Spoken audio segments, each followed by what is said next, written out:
Full Moon sale காலை 9 மணியிலிருந்து இரவு 12 மணி வரை ஜூலை 29 ஒரு நாள் மட்டும்.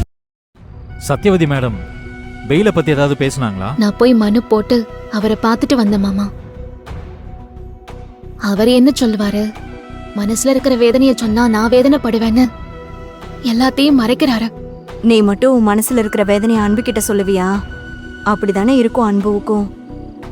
நீ அதை நினைச்சு வருத்தப்படாத ஆனந்தி. வருத்தப்பட ஆரம்பிச்சா எத்தனை விஷயத்துக்குதே வருத்தப்படுறது. விடுக்கா, அப்பா அம்மா எப்படி இருக்காங்க? பேசுனாங்களா? பேசினாங்க புள்ள. அப்பப்போ பேசிக்கிட்டு தான் இருக்காங்க. என்கிட்ட பேசவே இல்லக்கா. ஐயோ, அப்படியெல்லாம் நினைக்காத புள்ள. அவங்க மனசு முழுக்க உன் நினைப்புதான். பேசும்போதெல்லாம் அழதான் செய்யறாங்க. நீ ஏன் மனசு நொந்து போய் இருக்க? உன்கிட்ட அப்பா அம்மாவும் பேசி அவங்களும் அழுதாங்கன்னா இன்னும் தானே சங்கடம். அதனாலதான் நான் எதுவா இருந்தாலும் என்கிட்ட கேளுங்க, ஆனந்தி கிட்ட பேச வேணான்னு சொல்லியிருக்கேன். நித்தம் 4 ஃபோன் பண்றாங்க ஆனந்தி. அக்கா, அப்பா அம்மா கிட்ட பேசும்போது அழவேணான்னு சொல்லுக்கா. அவர் சீக்கிரமா வீட்டுக்கு வந்துருவாருன்னு சொல்லுக்கா. தைரியமா இருக்க சொல்லு. சொல்ற ஆனந்தி. அங்க வீட்ல எப்படி இருக்க ஆனந்தி சூழ்நிலை? உங்க அத்தை சண்டை போடுறாங்களா? அந்த துளசி ஏதாச்சும் பிரச்சனை பண்றாளா? இங்க பிரச்சனை தினம் தினம் வேற வேற உருவத்துல வந்துகிட்டுதான் இருக்குது மாமா. பிரச்சனைக்கெல்லாம் ஒரு குறையும் இல்ல. உன்னாலதே என் புள்ள ஜெயிலுக்கு போயிட்டான்னு மந்திரம் சொல்ற மாதிரி ஒரு நாளைக்கு 1000 தடவை அத்தை சொல்லிட்டே தான் இருக்காங்க. ஆனா எதையும் நான் என் தலையில ஏத்துக்கிறதே இல்ல. என் புருஷனுக்கு என்னைய பத்தி தெரியும். வேற யார பத்தியும் நான் கவலைப்படல. என்னைக்குதான் அவங்க உன்னை புரிஞ்சுக்க போறாங்களோ தெரியல ஆனந்தி. அந்த அம்மாவுக்கு புரியக்கூடாதுன்னு தான் பக்கத்துல உட்காந்துக்கிட்டு அந்த துளசி ஏத்தி விட்டுக்கிட்டே இருக்காளே. அவ ஒருத்தி பத்தாதுன்னு இப்ப அவ அம்மாவும் அப்பாவும் வேற ஊர்ல இருந்து வந்திருக்காங்க.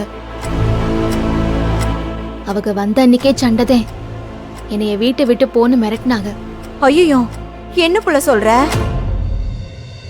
நீ வேற அங்க தனியா இருக்கியே, பேசாம நீ இங்க வந்துற ஆனந்தி. இந்த வீட்டை விட்டு நான் வெளியே போகணும் தான் அவங்க எல்லா பிரச்சனையும் பண்றாங்க. இப்ப நான் அங்க வந்து உட்கார்ந்தேன்னு வெய், நினைச்சத நடத்தி போட்டோன்னு கொண்டாட்டமா இருப்பாங்க.